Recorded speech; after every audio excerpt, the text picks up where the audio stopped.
Olá! A história de um povo representa a cultura, o passado e, mais do que isso, a identidade. O projeto Memórias do Legislativo tem como objetivo resgatar tudo aquilo que aconteceu na Assembleia Legislativa desde sua existência. E o responsável por esse projeto será o deputado estadual Hélio de Souza, do DEM, presidente aqui da Casa e que está em seu 5º mandato. Muito obrigada, deputado, pela sua presença aqui mais uma vez. E como surgiu essa ideia de resgatar as memórias do Legislativo? Na verdade, traduz um trabalho que já estava em andamento através da Universidade Federal de Goiás, em parceria com a Assembleia, e tendo como principal comunicador por parte da Assembleia o nosso assessor Joel Santana. Então, nós vislumbramos a importância do projeto, demos andamento a ele e vai permitir que a gente apresente para o povo goiano a história daquele que, para mim, é o poder mais importante, que é o Legislativo. E ele será em forma de um site, né? Todos vão poder consultar. Essa é a grande virtude. A Assembleia, hoje, ela atravessa um momento que eu considero mais simbólico, muito questionada. A sociedade quer uma resposta da Assembleia Legislativa. Nós vamos iniciar essa resposta contando a nossa história. Nós temos muito a comemorar, temos um grande passado, temos, com certeza, deputados que simbolizam muito para o povo goiano.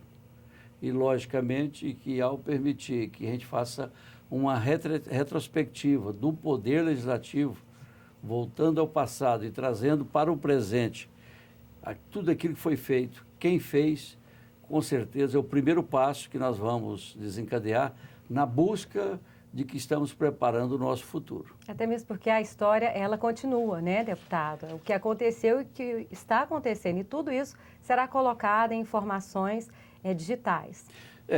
O fato de que, se queremos, então, dar continuidade nessa história, queremos manter tudo aquilo de bom que foi feito, tudo aquilo que simboliza tanto, nós vamos contar essa história, vamos compartilhar ela com a população e vamos ter esse instrumento, com certeza, como uma ferramenta que quer e mostra que os atuais detentores do Poder Legislativo em Goiás, eles estão muito preocupados com a credibilidade, com a transparência, com o respeito da população, e cada um, com certeza, está fazendo o que é de melhor ou que possa representar o sonho do seu mandato para que ele também faça parte dessa história. Deputado, e o site ainda será lançado, né, em outubro, mas eu tive assim, a grata satisfação de poder ver o esboço do site. Ele é bem educativo, tem fotos. A gente pode ver aí agora, nesse momento, a primeira sede do Poder Legislativo, que foi na cidade de Goiás, na Rua Abadia, em 1824. Ele mostra bem, né, as etapas, por etapas, mas a primeira legislatura mesmo foi no Museu Zoroastro. Muita gente não sabe, né, mas funcionou ali por um mês a Assembleia Legislativa.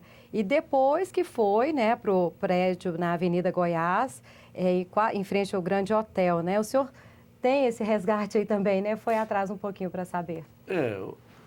Quem quer fazer história busca através de acervos e daqueles que tiveram oportunidade, de uma maneira ou outra, de ter acesso a essa documentação. Então, buscamos no mundo científico e buscamos também através de literatura sobre a própria história que já foram contadas por tantos escritores, para que a gente possa ter esse documentário como traduzindo os fatos realmente como eles foram.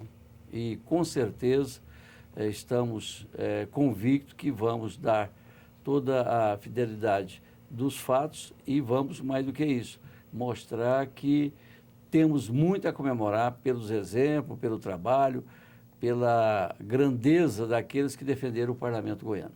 E no site também tem muita informação, deputado. Em 1964, desculpa a pergunta, mas o que o senhor estava fazendo? Em plena ditadura militar. Em 1964, eu tinha 17 anos,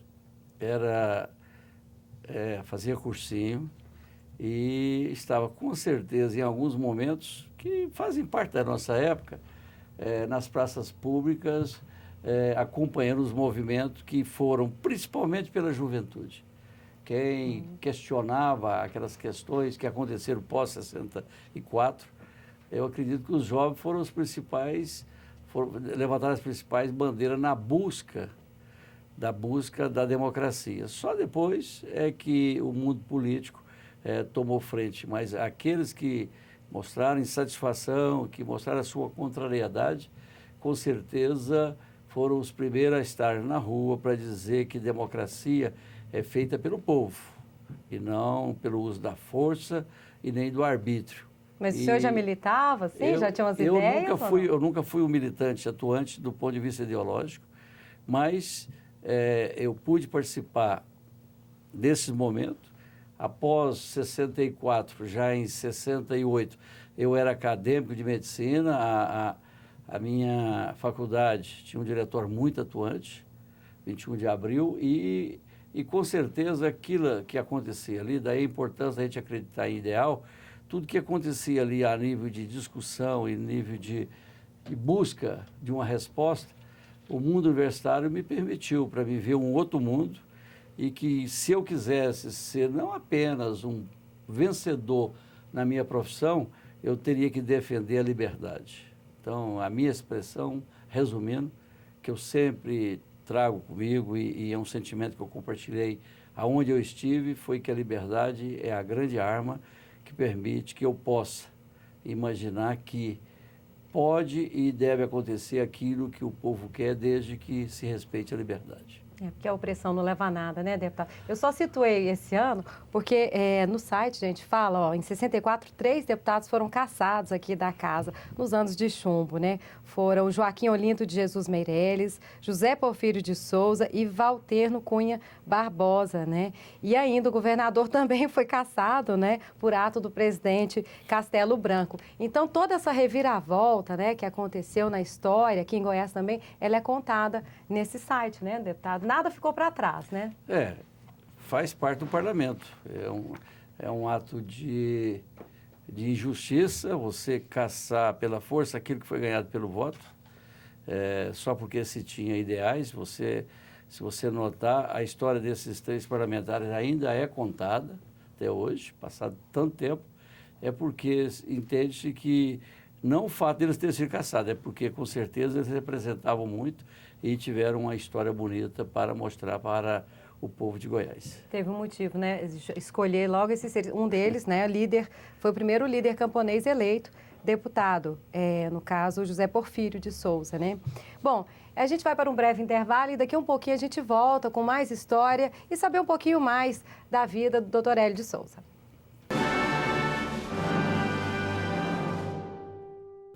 O programa Entrevista volta com o tema Memórias do Legislativo, um site que será criado aqui pela Assembleia Legislativa e tem como responsável o deputado Hélio de Souza, presidente da Casa, que está à frente desse projeto e será a marca dele principal, né, aqui no mandato, né, deputado? Bom, vamos saber um pouquinho da vida do senhor também, né? A carreira, todo mundo sabe que o senhor é médico, né, formado, atuante, mas a carreira política começou em 88 na Prefeitura de Goianésia. Eu gostaria de dizer que a minha carreira só foi possível porque eu nasci numa cidade do interior, nasci na zona rural, pelas mãos de uma parteira, e que tive uma formação familiar que eu diria que é a que eu gostaria de ter dado para os meus filhos. Inclusive, eu reconheço que a criação que eu acompanho hoje é totalmente diferente e com certeza não tem a qualidade cultural e afetiva que a gente teve no passado.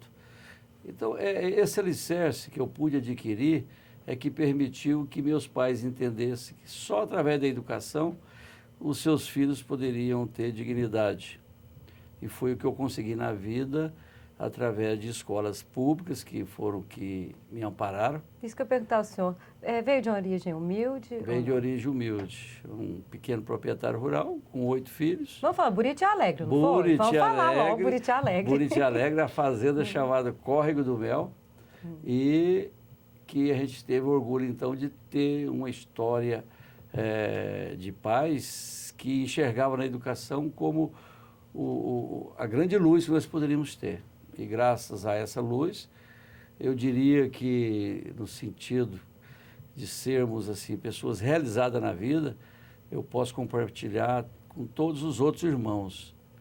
E, com certeza, tento mostrar isso para os meus filhos e para aqueles que procuram qualquer análise. Mas quando se busca, então, o porquê que eu entrei no mundo político, passou novamente pela escolha profissional. Eu fui aprovado no vestibular aqui da Universidade Federal de Goiás para o curso de Medicina, graduei em 1973 e meu sangue interiorano me levou para a cidade de Goianésia. Muita gente acha que o senhor é de lá, Exato. né? E aí já foi mais uma vez a questão afetiva. Os meus futuros sogros moravam lá em Goianésia, eles tinham uma propriedade rural lá. Então, quando eu conheci a Maria Célia, já era nessa realidade. E assim que eu casei, a primeira coisa, assim que eu formei, um dos primeiros atos que eu fiz, formei em 73, em janeiro de 74 já estava casado com a Maria Célia, e em 74, em janeiro, já estava mudando para a cidade de Goianésia. Então aí começou a minha vida profissional, que no interior é muito frequente o médico se destacar com o trabalho profissional, o trabalho social e o reconhecimento da população. Eu diria que, através da medicina, quando eu menos esperava, eu estava já disputando a minha primeira eleição para prefeito de Goianésia em 1988. E foi a medicina que levou a isso, né? Porque o senhor era conhecido na cidade. Exatamente. E assim, qual a especialidade, doutor? Eu era clínico geral. Mas chegou a fazer parto? Porque no interior diz que faz de tudo. Eu fui clínico geral, fui muito bem preparado aqui em Goiânia, eu tive o grande apoio na área de obstetrícia, na maternidade Nossa Senhora de Lourdes, que funciona até hoje, ainda é referência, e apesar de ter exercido na plenitude apenas 15 anos, de 73 até 88, eu fiz aproximadamente 3.000 partos lá no hospital que eu trabalhava, o Hospital São José de Goianésia. Então, se tiver uma superpopulação, o senhor é responsável por 3.000 pessoas a mais. Com certeza. É os que garantem as minhas eleições até hoje. Que coisa boa, né? Bom, e aí saindo da medicina, o senhor foi meio que conclamado, né, para ser o prefeito lá de Goianésia. Isso aconteceu em 88. Daí para cá não parou mais. Depois veio uma trajetória. Eu aí alternei o primeiro mandato de prefeito com o primeiro de deputado já a primeira eleição que veio após ter deixado a prefeitura em 94. De deputado, né? Deputado. Eu não completei o mandato porque 2 anos depois voltava para a prefeitura novamente em 96. E posteriormente, no ano de 2002, voltei para a Assembleia Legislativa de uma maneira que, do ponto de vista de logística até hoje, eu diria que desde 2003 eu estou aí exercendo os mandatos de deputado estadual. E eu lembro do senhor na Secretaria de Saúde também, né? O senhor já foi da OVG também, tive o prazer de entrevistá-lo. Em 2001, enquanto aguardava, eu tinha largado a prefeitura em 2001, eu fiquei 1 ano na OVG, voltei para Goianésia e fui eleito em 2003. No exercício de deputado estadual, em 2008, o governador Alcides Rodrigues me convidou para ser secretário de saúde. Eu tive uma passagem, um prazo relativamente pequeno, 2008, julho de 2008, até fevereiro de 2009, onde exerci o cargo e, com certeza, foi muito importante para mim. Eu tenho o costume de dizer que foram momentos inesquecíveis da minha vida. Por quê? É que a gente sofre demais. O secretário de saúde, ele tem tanta coisa para fazer e tem tanta coisa que ele não dá conta, que não depende só dele, que com certeza leva a uma grande dificuldade e que com certeza marca qualquer um que passa ali por aquela pasta. É uma pasta muito importante, né? Muito responsável. Foi justamente nessa época que eu tive o prazer de entrevistá-lo pela TV Goiânia. Deputado, depois veio o 4º mandato. A gente ainda, em 2002, ainda está no 3º, né? O quarto já juntou, Não, foi em com o terceiro. em 2003 eu estava no segundo mandato. Em 2007 eu assumi o terceiro mandato. Ah, em 2007. Em 2007 assumi o terceiro mandato. Foi quando, no interstício dele, eu fui secretário de saúde. Depois, o quarto mandato foi em 1º de fevereiro de 2011. Sim. E agora, em fevereiro de 2015, o quinto mandato. Deputado, em 2009 o senhor comandou a CPI da CELG, né? Também foi outro marco na história do senhor? Eu acho que foi importante para o Estado de Goiás para que se tenha um diagnóstico daquilo que era praticamente inexplicável. Como é que você tem uma empresa rentável que produz energia, essa energia ela dava praticamente a subsistência daquilo que a CELG precisava para o Estado e foi vendida. Então, por coincidência, eu exerci o primeiro mandato de deputado estadual quando foi feita a venda de Cachoeira Dourada, fui radicalmente contra, tentamos, mas éramos minoria. Então, nós queríamos explicar para a população goiana o porquê que se determina que uma empresa que tem tudo para ser altamente superavitária, ela seja deficitária. Então, eu entendo, e eu acredito que a maioria das pessoas entende, que tem a oportunidade de estudar, que a principal causa das dificuldades econômicas que a CELG passa até hoje, a principal é a venda de Cachoeira Dourada. Foi aí que veio, né? Aí começou. Bom, e agora o senhor está no quinto mandato, né? Já foi governador interino também. Quais são os planos, doutor Hélio? Eu acho que o plano é honrar esse mandato. De todos que eu disputei, foi o mais difícil.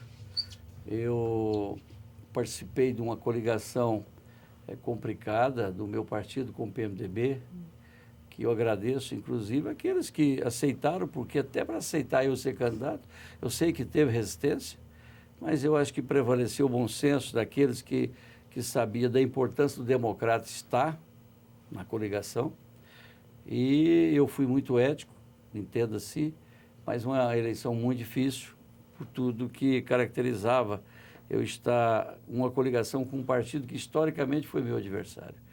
Mas eu acho que dei conta de superar, não tive atrito com ninguém, com nenhum partido, com nenhuma pessoa.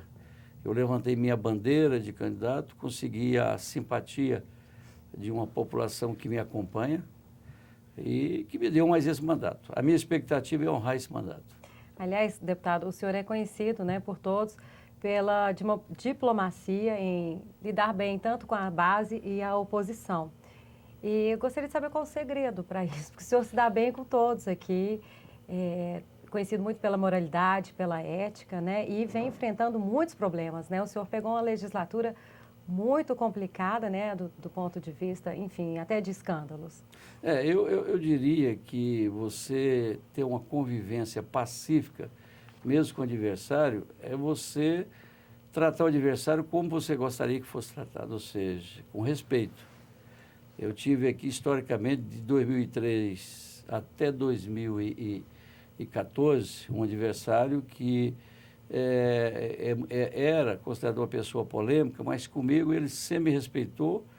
Tivemos o contraditório como assunto que enfrentamos aí no nosso dia a dia, que é o ex-deputado Mauro Rubem, mas ele sabe que eu tenho por ele uma admiração pelo idealismo e pela maneira que ele defende aquilo que ele acredita. Da mesma maneira, eu tenho a convicção que ele enxergou isso em mim. Esse é um dos exemplos que, mesmo que eu vou conviver com pessoas que têm postura ou comportamento diferente daquilo que eu me posiciono, eu aprendi a respeitar e dizer com toda a dignidade que o fato de que você, respeitando o adversário, querendo ou não, ele passa a te respeitar. Eu acho que é isso que deve prevalecer no parlamento, porque de um fato eu não tenho dúvida. Ninguém é dono da verdade. E até porque isso aqui tudo é passageiro, né, doutor Hélio? O poder é passageiro e quem vai ficar é o povo, né, a população, que espera um bom trabalho, né? O mundo é passageiro, os mandatos são. Eu não sou deputado, eu estou deputado. tenho consciência que poderia não estar aqui na próxima legislatura, acho completamente normal. Entendo que a renovação, ela é, querendo ou não, ela é importante. É ela que dita os caminhos que está certo ou errado. Então, eu acho que o importante é que eu saber que a minha eleição foi muito difícil, devo ela aos amigos, aos companheiros e àqueles que acreditaram em mim. E, portanto, quero corresponder, quero honrar esse mandato. Bom, só para deixar bem claro, um episódio que aconteceu na história, quando o governador Marconi Perillo era candidato e ficou aquela dúvida, quem que ia ser o vice, né? E muita gente fala, teve uma confusão em Goianésia, era para ser o Jales e acabou não sendo, foi o Alcides. O que de fato aconteceu? Na verdade, é uma questão de uma análise que você faz. Em 1990, Paulo Roberto Cunha foi candidato a governador. O vice era o nosso deputado federal, Jales Fontoura de Siqueira. O Jales era deputado federal, deixou de postular o mandato e foi candidato a vice. Não logramos êxito e Goianésia ficou 4 anos sem uma representação que historicamente tínhamos. Quando veio em 98, que estava previsto as eleições, e quem participou daquele momento sabe que nem candidato a governador a gente não tinha. A base tinha todas as dificuldades do mundo de articular candidatura para governador e vice-governador. Foi quando, acho que num momento de muita lucidez e de uma maneira que historicamente será inesquecível, um jovem deputado federal, Marconi Perillo, aceitou ser o candidato a governador. Era uma luta muito desigual. E, logicamente, que a região que a gente convivia, o nosso mundo político era muito pequeno, a região de Goianésia. Apesar de ser forte, Vale de São Patrício, mas é uma região que, no mundo político de Goiás, ele passa despercebido algumas vezes. Mas naquele momento não, porque nós já tínhamos tido um governador que é o Otávio Lage. Mas chegamos à conclusão que era uma luta muito difícil e que Goianésia e a região iria ficar mais uma vez sem deputado. Talvez esse sentimento possa ter inibido qualquer pretensão de Jales Fontoura, eu não poderia dizer com toda segurança, mas deve ter inibido, e ele entendeu que para a nossa região seria naquele momento mais importante ele ser candidato a deputado. E não ficou nenhuma mágoa, ninguém ficou com raiva de ninguém, né? Não, acredito que não. A história, ela nos mostra que quem toma a decisão são as pessoas. Não foi uma decisão nossa, foi uma decisão pessoal. E, portanto, pode ter até mudado a história. Mas se mudou, teve um momento também gratificante, porque o governador eleito, Marconi Perillo, reconhecendo a importância de Jales Fontoura para a composição do seu governo, ele colocou ele naquela pasta que nós chamamos vital, que é a questão do dinheiro, a Secretaria de Finanças, a Secretaria da Fazenda. E o Jales é de uma passagem ali que precisa ser relembrada. Ele conseguiu melhorar em muitos índices de arrecadação, de tal maneira que passou pela história de Goiás o fato de que no último mês que ele ficou, porque ele teria que desincompatibilizar para ser candidato, ele pretendia ser candidato a senador em 2002, mas havia uma regra que tinha que sair do governo no último ano, para não dizer que se tivesse influência do cargo. Então, no mês de dezembro de 2001, o Jales entregava o comando dele na Secretaria da Fazenda e o governador Marconi Perillo comemorava o maior feito administrativo dos seus mandatos, que era pagar os servidores no mês trabalhado. Então, mérito do governador, mérito do então secretário da Fazenda, Jales Fontoura. Que coisa boa. Bom, então voltando agora a 2015, presidente, A gente vai ficar torcendo, né, para que esse site dê certo mesmo, para que seja um arquivo, né, para estudantes de universidades, escolas, um arquivo de consulta mesmo. E estaremos lançando aqui, junto com o deputado, junto com o coordenador Joel Santana, esse site. A gente vai dar mais informações futuramente, torcendo para que tudo dê certo. Muito obrigada pela vinda do senhor aqui. Tá, eu que agradeço. Eu quero agradecer o Joel Santana, porque grande mérito do que está acontecendo, ele é, com certeza, o principal articulador. Quero dizer que também já cobrei do nosso diretor-geral, Fabiano Gomes, e do diretor de comunicação, Túlio Isaac, que nós não vamos fazer apenas essa história do Parlamento goiano. Nós queremos fazer a história dos deputados goianos. E nessa legislatura, melhor dizendo, deste mandato, que eu ainda tenho ainda até 31 de janeiro de 2016, eu quero colocar uma galeria... 2017. 2017.